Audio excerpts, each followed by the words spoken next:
Good morning, good afternoon, good evening, everyone. Welcome to the third episode. I can say the third now, the third episode of Public Health Gems.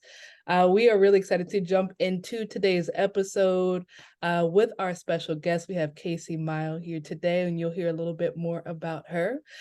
Before we get started, just a little bit of background information.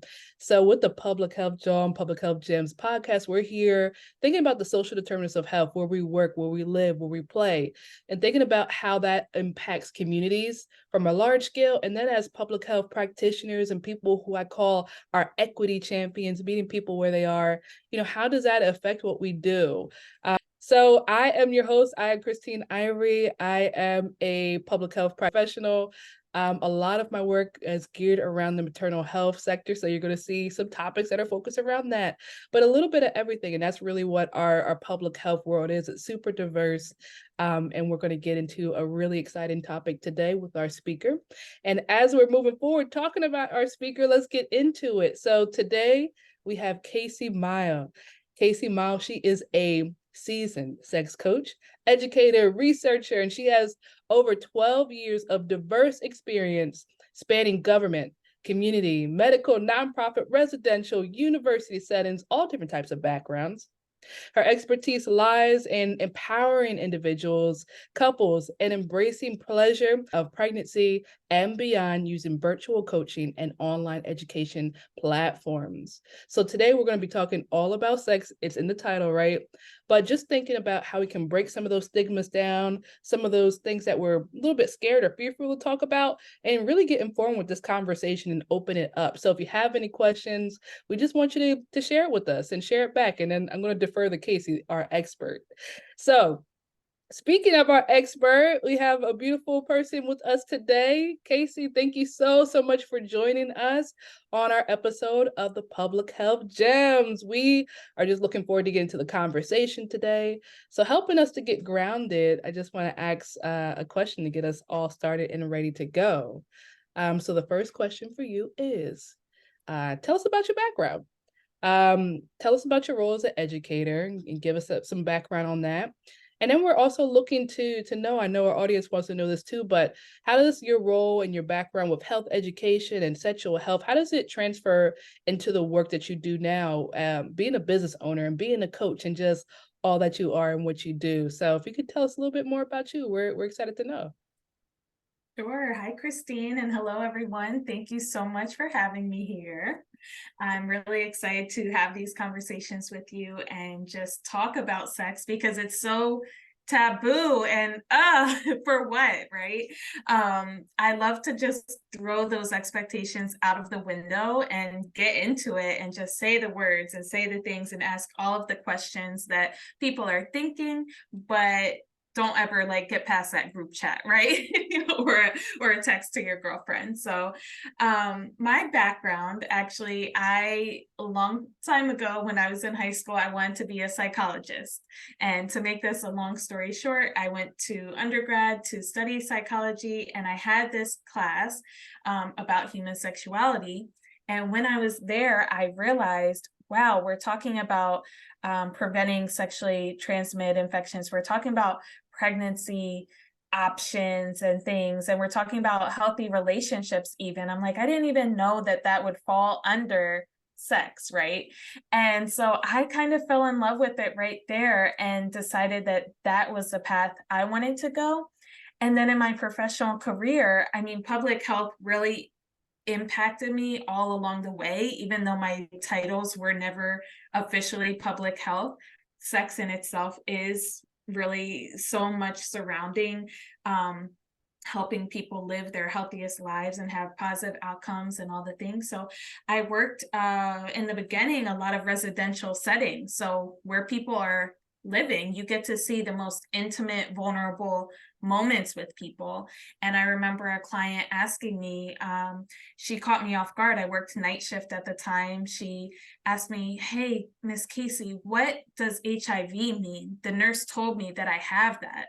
And oh my God, my heart shattered into pieces thinking, okay, oh, that's a loaded question, right? Like, one, to be able to answer it, and two, the weight that that must have for that person, you know, once they understand that. So things like that would come up all of the time, actually. And then I went on to working with young parents and teen moms and their partners, and seeing how misled or misunderstood they were even about relationships and sex, and people not understanding that because they've now had a baby, that it's okay to talk about sex. Like, they would still put this shame and stigma on them. And I'm like, well, how do you think they got pregnant? Right? Like, they're not, you know, in their 30s or 40s or 20s and doing IVF. They're having sex. That's what they're doing. Yeah. And we need to talk about this, and we need to have people that are qualified to really address those questions in a way that's not going to cause any harm or more harm based on what people are already going through. So that is like the very beginning of why I wanted to do this. I went on to do all the professional and schooling things, and then, you know, now I'm a coach. And I really liked your question, Christine, about how does this then transfer to being a business owner and coach? Like, how do we connect the two? How do we connect sex education and business and coaching? And I had to think about it, because I'm like, honestly, I'm a person that likes to get out there in the world. And Christine, you know this about me: get in the community, talk to people, have live workshops, and just really be a resource for people to be able to ask you right then and there. So then to create an online business about sex is so different for me in a way. And I think we saw a lot of this shift with COVID in 2020. A lot of people were already doing work online, but even more so, we were forced to think creatively. How do we get education to people that are in their homes or not coming outside, right? And so that's where I'm trying to do the connection of thinking about my clients and thinking about how they are persevering through different situations, and that online is just a tool to be able to reach more people and be able to help them on their journeys, and really just connect the two in that way. Kaci, you're speaking volumes. Like, we didn't even dig in all the way yet. We're like in question 1, and you're already dropping the gems here. So I'm like, whoo, she is saying a word, and many, many great things that you just imparted to me and to us that are listening, everyone that's listening on or will listen. One thing that I'm thinking about for our next question, and it really bridges into what you just mentioned in the same vein. I'm thinking about our public health professionals out there. And so we have folks that work directly in that sexual health arena. So those, you know, maybe prevention or contraception or HIV, STD, STIs, et cetera. But then we have so many folks that work all across the spectrum.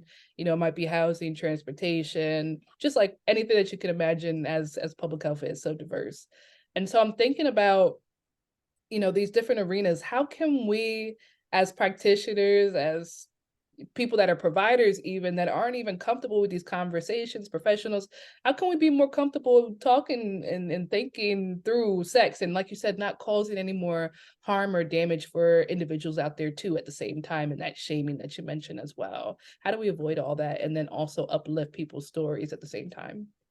Yes, I love that, because it's so important. And you just named so many different areas people work in, that need to be confident talking about this. And even if you aren't specifically a sexual public health educator, you may be just as a like public figure or just somebody in the community trying to help people reach their best wellness outcomes, somebody that somebody feels comfortable asking. So the first thing I like to say is you have to be comfortable talking about it yourself, first and foremost, before you even think about answering someone else's question or helping them. Because what happens if somebody comes to, I'll use you, Christine. I know you would know how to answer it appropriately, but let's just say you were not comfortable talking about sex, and you had a client come to you and say, you know, hey, I really don't know what type of birth control I should be on. What do I do?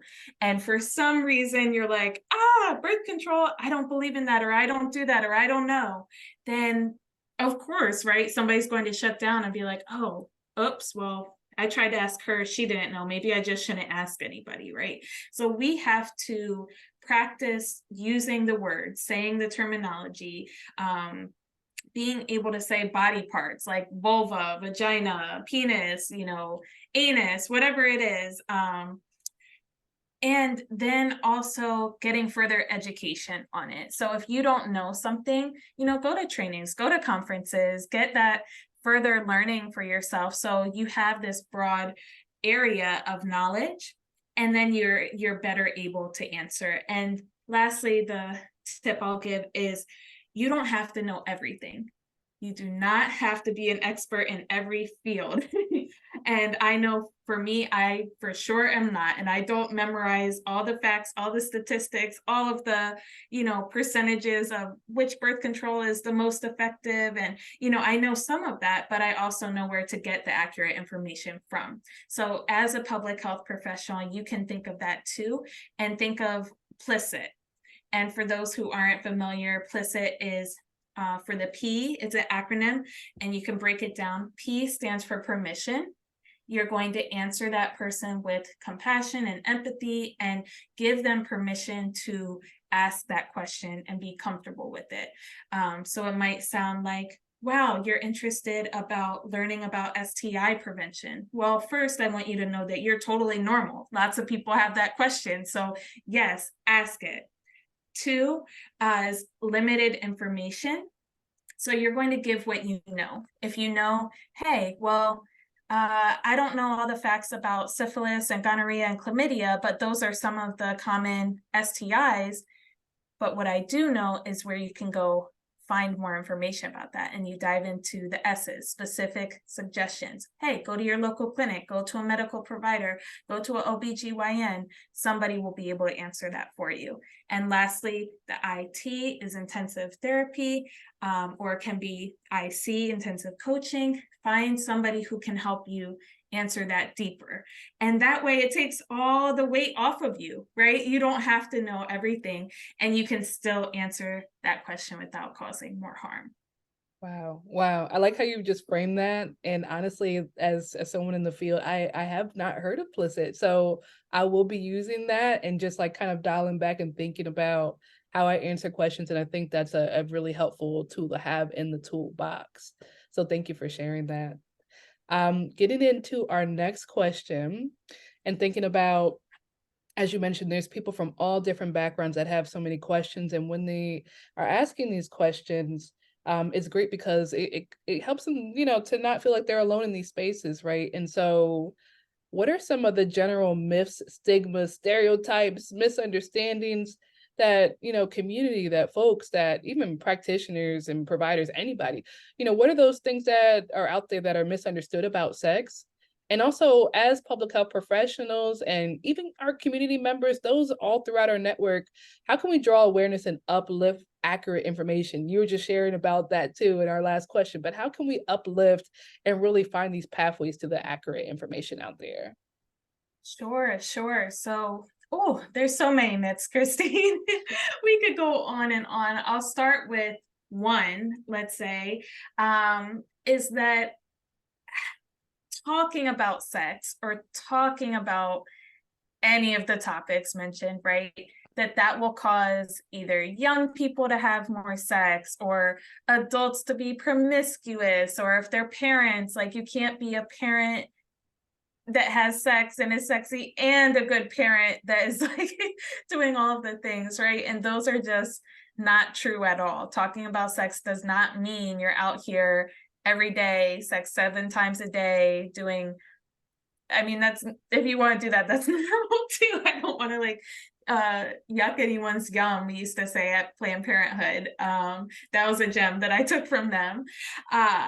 But it doesn't mean that. Actually, the fact is, when you give good comprehensive sex education that includes actually abstinence, can be part of that, is that you actually lower rates of pregnancy, you lower rates of sexually transmitted infections. So thinking about it even from a public health standpoint, right? There's 2 facts there already that are like, okay, well, why not talk about it then? Because you're creating better outcomes. And people need this information. It doesn't have to all be scary. It doesn't have to be shameful of like, okay, if you have sex, you're going to get, the worst, like your genitals are going to look wild, and showing those pictures on webinars or in movies and in classes and stuff. It doesn't have to be like that. You can talk about pleasure, you can talk about how it can be fun, it can be a very intimate and sensual experience. We don't share that information with people. I think it all comes back down to that purity culture of thinking you have to be this good person who doesn't think about sex at all. Or if you do, you have to be married. Or if you do, it has to follow very strict guidelines. And again, I like to throw all of that out the window and ask people, well, what does sex mean to you? What is your history with sex education? Some people will say, I didn't have any sex education. Some people will say, I had a great sex ed teacher. And those people are fewer, but I have met people, they're like, yeah, my parents talked to me about it, I learned about it in school, and it was great, and I'm a happy, healthy adult. And I'm like, great, yes, good for you, now pass it on, right?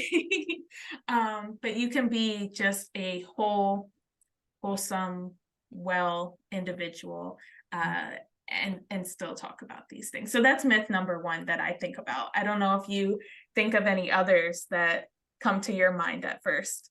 No, Kaci, I had to chime in on this one because you see me like smiling. You're like, you probably like, what you think? But listen, I'm thinking back in the day, and I'm sure a lot of people have this experience. I know it's just not me, but in those middle school classes, and they put on that video from 1970, and they show you, all the pictures, Yeah. and very scared straight, if you will. And so, Mhm. yeah. I mean, I think that, like you said, kind of just demystifying, having these conversations, being up in front about, obviously there's some things that we need to look out for, some adverse things that could happen along your way, and things that just couldn't happen naturally, but then also leaning into the good things about sex as well. So yeah, thank you for sharing that. Yeah. Yeah. Well, you reminded me of another quick example. I went to Society for Prevention Research conference in Washington, D.C. years ago, and there were representatives from DARE there. If DARE, talking about drug prevention and everything. And like you said, scared straight, like saying, if you do drugs, this is what's going to happen to you, right? And when they did their program evaluations, a famous example of, oh, wait, this education isn't really being effective at what we want it to be doing. So they have since shifted their program since like the 90s and what they used to do to improve their outcomes. But yes, you have to you have to do what works. You can't just toss something out there and think young people or anybody, adults, older people, anyone is just going to buy into it. So Yeah. that's another myth, actually, Christine, is that sex ed is only for young people. Mm. I work with people from all different ages, and my target audience is mostly people in the reproductive stage now, because I talk about pregnancy and birth and postpartum and all of the things. But there are sex educators out there that focus from birth all the way until death. And across the spectrum, people don't stop having sex. There's not a magical number that happens. And one thing I do talk about is, I think of my daughter Winter and how we can talk to even babies about sex education. And stick with me, people, because you might be like, what? But talking about those accurate names for the whole body. When I'm giving her a bath, I'm talking to her about, where's your hair, where's your nose, where's your mouth, where's your shoulders, where's your nipples, where's your elbows, where's your vulva, where's your butt, all in the same sentence. And it doesn't have to be weird. It doesn't have to be, oh, you're sexualizing a young person. It's part of the anatomy and part of the body, and really normalizing this human experience. So I would say that's myth number 2 for me, and something I'm really passionate about. Yeah, I was actually going to say that that was the exact word that came to mind. We're normalizing the conversation is so important. Well, thank you for sharing that. And I think that a lot of parents can get so much from what you just said in their conversations with their children as well. Mhm. So one thing that I did miss at the beginning of the intro, I was speeding through, and I did not mention that Kaci and I, we are aligned because we had the opportunity to cross paths and work together. And a lot of our work was around that pregnancy, as you mentioned, the postpartum space, just really birthing and pregnancy all throughout the whole spectrum. And that's what our next question's around. So thinking about one of your posts I saw recently, it really spoke volumes to me. It was about prioritizing ourselves and thinking about how parents need to prioritize themselves after pregnancy, so after giving birth. And so I imagine that parents, which I have a fur baby right now, but parents, I know that I'm sure that the plate is full, and that is an understatement, after giving birth. And so navigating that space, how can parents prioritize self and their self-care and sex and all these different things? What do parents need to know? It's such a loaded question, Christine. I Like know, you right? said, I mean, you need to prioritize your self-care as a fur parent too, because those fur babies, they can test us too. But Without a doubt. thinking about someone who has given birth or a birthing person or, anyone that has young babies or children, the first thing that people are going to say is, and it's kind of a pet peeve for a lot of people, was like, oh, sleep when the baby sleeps, right?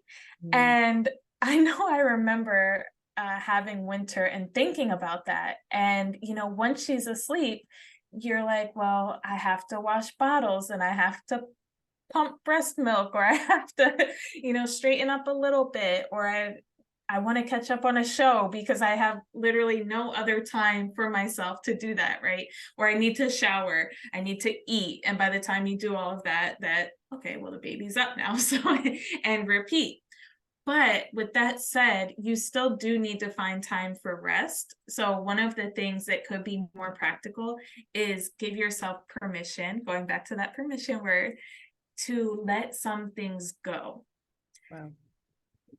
And it's hard. It's so hard because we have conditioned ourselves, or society has also conditioned us, right, to be so productive, to do all of the things, to work and take care of children, and be everything at one time. And we really have to prioritize, well, what does the baby actually need, and then what do I actually need in this moment? Because mopping the floors or even sweeping the floor, it might not be a priority.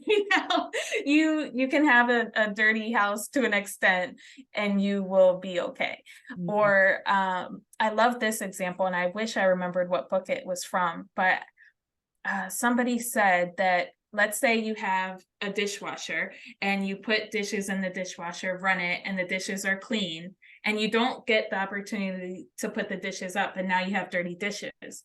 Well, just put those dirty dishes in the dishwasher, run it again, and it will be okay. Right?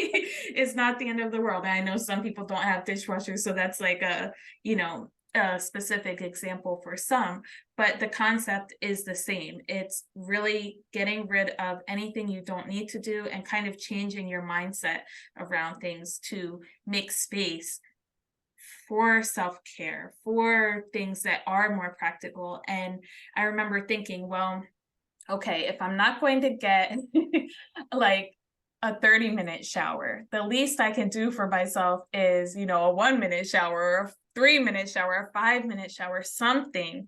So you feel better about yourself throughout the day. And even if that baby is in a safe space in their crib, bassinet, on, on the floor with nothing around them, you can let them cry for that 5 minutes to get a shower. It will be okay. And I think a lot of parents get hung up on that. I don't know what you've seen, Christine. Yeah, yeah. I think it goes back to, like you said, giving yourself permission. Like if it doesn't happen today, if it doesn't happen, if we didn't sweep up the floor today, that's okay. And then also not letting anyone guilt you in that space as well. Mm-hmm. Or like, different cultures, maybe even, folks from different generations will say, well, how are you keeping you didn't make the bed today? Don't get in those spaces of guilt. Like you said, just normalizing the fact that you're a person and needs that person that has needs it needs to prioritize themselves. So I like how you shared that with us. Yeah. Oh, that's a big one. Don't let anyone don't let anyone give you unsolicited advice. It adds so much stress, and like you said, the different generations or family members, they think, well, I've been through it, so I have that information to give. And a lot of times it can add more stress. So one thing I started doing with that is if people are asking me too many questions or saying, where's that baby's socks? Or, I'll ask a question back like, oh, like maybe maybe I have a smart mouth. Don't do this, everyone. It might not work in every culture either, but I'll be like, oh, you said you're cold. You need to go get your socks. Okay, I'll be right here. And they're like, huh? That's not what I said. The baby. I'm like, oh no, I thought you said you're cold, whatever. That's just my thing, but it's hard. It's Look, hard. parents try it out. Try it out with your Yeah. in-laws, somebody, if they're bugging you a little bit. That sounds If like they snap on you, don't blame me. taking notes, Casey. I'm taking notes. I know. So I was also on your social media, obviously creepy, right? And there was a post, and you shared about your contraception story. And so I just want to save a little bit of space that we're talking about in the sexual reproductive space for this episode. So can we talk a little bit about contraception, and what might parents, partners, what might they need to consider before pregnancy, after pregnancy, in between? I feel like there's so much information out there. And are there any resources to help navigate this space as well? Absolutely. So, yes, another big passion of mine is not waiting until you either have a pregnancy scare or want to become pregnant or are pregnant to start thinking about pregnancy, right? If you have anyone really, if you're with if either yourself or with a partner that has the capability of becoming pregnant with whatever body parts you have, you need to think about this conversation and really focus on your own wellness. Think about your reproductive life plan. So what do you want your life to look like as a whole? Do you want children? Do you not want children? Because not all babies are born from sex, right? Some people have surrogates or go through fertility or adoption journeys. And all of that's going to look different for you. Some people might not want children at all. And if for any reason you don't want children in the next year, the magical question is, do you want to become pregnant in the next year, or do you have a partner that you want or don't want to become pregnant in the next year? If no, okay, well, we need to do some prevention work, right? And whether that is contraception or what people commonly think of as birth control, I know there's history with that name of why we don't use that. And communities, there has been forced sterilization. There's been even the history with Planned Parenthood of bringing, birth control into spaces that may be lower socioeconomic status or marginalized in another way. And that the question becomes, okay, well, was that ethical? Were we forcing abortions even on certain groups of people, doing hysterectomies without people's consent? And there's so much that if you want to know deeper, me and Christine can send you all the links, or Google it, because it's so sad and so important to know. And really part of this conversation of this reproductive life plan, right? Again, thinking about who we are as human beings and what your personal story is and what culture you're a part of or what community you are in, and how do we then think about that and get access to what we need, right? So if you're looking to then prevent pregnancy, who are those trusted sources for you? It might be a friend or a family member that's able to share that information with you. And hey, girl, I went to, this doctor or midwife or a clinic in my neighborhood, and they were somebody that I really trusted. So this is who you need to talk to about contraception or preventing pregnancy. And it could be anything. It could be IUDs, which is a long lasting form of contraception. It could be implants in the arm. It could be vaginal rings that have hormones. It could be using condoms. It can be spermicide. It can be using withdrawal, right? All of these different methods. And that's the next thing you need to do. Once you think about your plan and what you want, is okay, find that trusted person or medical provider that can get that to you, and then ask questions like, well, how would I even know what method is right for me, right? What are the pros of this? What are the cons of it? And think in context of, well, what have other people experienced with this, right? I know IUDs, a lot of people will share their experience, really every type of contraception, but IUDs is a big one. People will say, well, I had a terrible experience with that. I had pain. I ended up in the emergency room. I had this, I had that.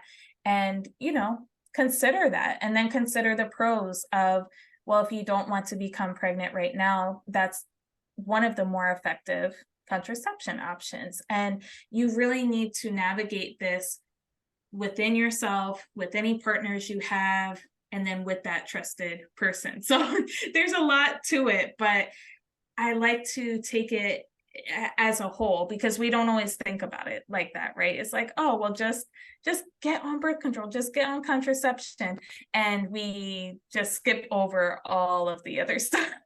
So And those are my thoughts. Yeah, first thoughts. yeah, what you're sharing and how I'm kind of like thinking of it in my brain too, is that you're sharing like that whole ecosystem, right? So it's like, Yes. where do I want to be really having that self-reflection, do I want to, have a child, in the next year? Like you said, there's some deep thoughts that we need to think within ourselves, because a lot of times, we could just be going with the day by day and going with the motions, but really just taking the time to think about what self wants, I think is so important. And like you said, just really preparing yourself and making a plan for yourself and your partner or partners, is important too.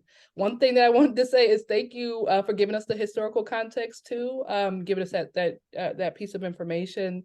And Kaci and I have some experience as curriculum co-writers or co-authors. We made this history of time. Well, power of our voices, and that was a part of our conversation that came up. Just really talking about those historical components and how it intersects into today. So we definitely do recommend getting some information on that. And in fact, I'll put some of those historical pieces in the show notes, just so everybody is aware, and knows that truth behind some of the things that Kaci just mentioned to us as well.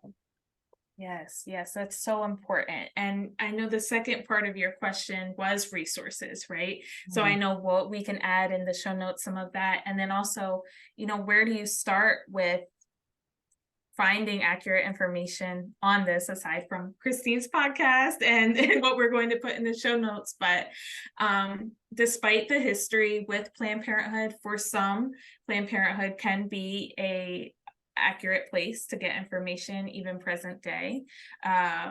You can get sexual and reproductive health services there. You can go on the website and find any clinics near you.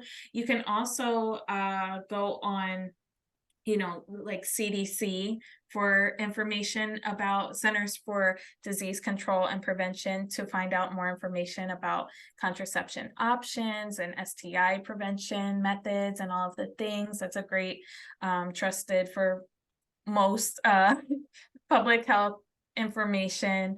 The World Health Organization is great. When it comes to sexual health information and research, a good one is the Guttmacher Institute. They collect a lot of data. So if you're looking for, some of those experiences that people are going through, they will have it.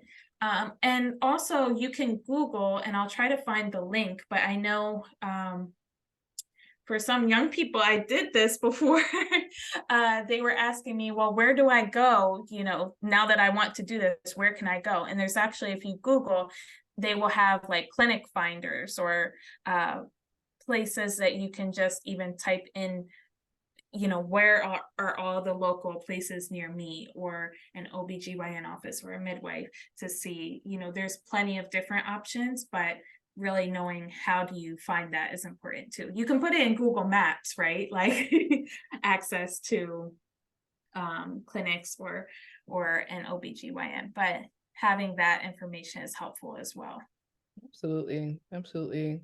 And that was another one of my questions. So you definitely got that in the books for us, about resources. And so we know that you are a resource too. So thinking about your business and also just the awareness that you share on social media, can you share with our viewers and those who are listening in from Spotify, from Apple, feel free to share, how can people find you, and what can people get to know about you too from your page, and as they follow you too with your information and your content. Yes, please follow me. I am on Instagram, Facebook, not so much Twitter, but I'm there at Sex Coach Kaci, Kaci. I also recently created another piece of my business, which I'm really proud to share, which is the Parent Pleasure Academy online course. And that is on social media, on Instagram, the Parent Pleasure Academy. So follow me there. That is more specific for currently postpartum parents, or I like to say with children 3 and under, because postpartum is really forever, for information about sex, intimacy, sensuality, really wanting to get satisfaction back in your life, both as a human, like wanting to feel like yourself again. It could be self-pleasure, or communicating with a partner, all of those things. And people are also welcome to email me, sexcoachkaci@gmail.com. And I can definitely be a resource for you. So did you all hear that? I hope you wrote it down, got the notes. Oh, it's in the show notes. It's okay. It's all right. But as Kaci mentioned, she's definitely our resource here. We appreciate her for coming on to the Public Health Gems podcast and dropping gems on us today. We look forward to really recapping.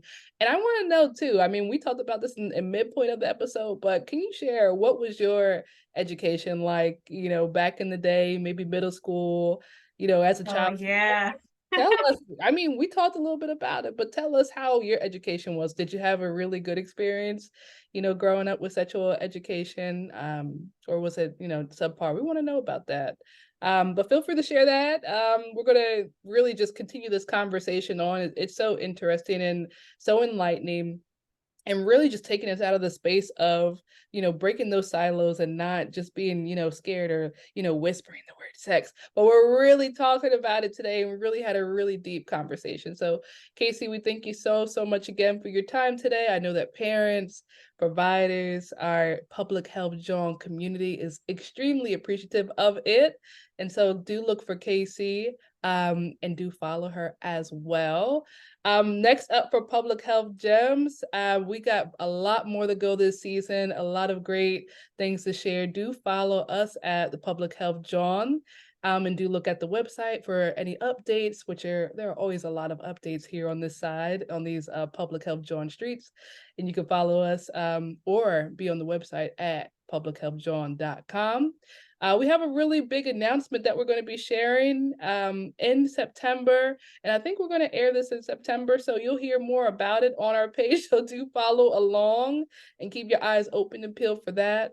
But until next time, this is our episode today on Let's Talk About Sex, Sexual Health. Continue the conversation, talk about it with your crew, with your network, with those that you work with, your colleagues, because we have to talk about sex. It's like Kaci said, it's all around us all day, every day. So until next time, we will see you. And thank you, Kaci, again for your time. Bye, everybody. Thank you.